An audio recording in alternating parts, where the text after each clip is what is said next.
Once upon a time, true story, I was working for a fair that comes into town once a year, and no, I wasn't a carny, shithead.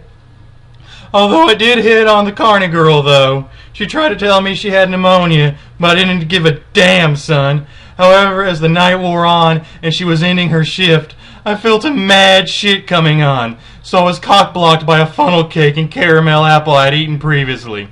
Probably for the best, though. You ever gotten a blowjob by a girl with pneumonia? They hacked phlegm and lung butter all over your cock and dribbled bile and undigested chunks all over your ball bag. And no, it's not as sexy as it sounds. So this one day I was talking to the crew who did the lawn care.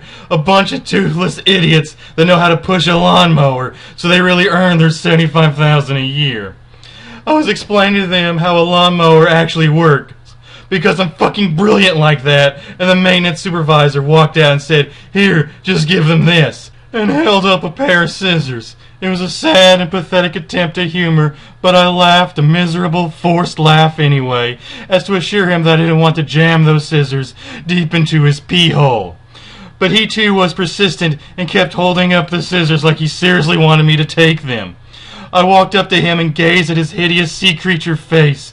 It was old and ragged like a railroad map. A railroad map that had caught fire and someone hastily pissed on to put it out. Still holding up the scissors, I reached to grab them, and as I grabbed them and tried to pull away, he wouldn't let go.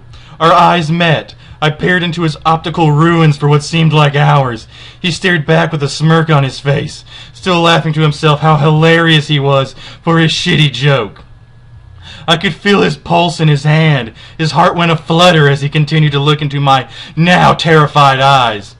I released his clammy, cold, and quivering hand that felt like the bare bosom of the Grim Reaper.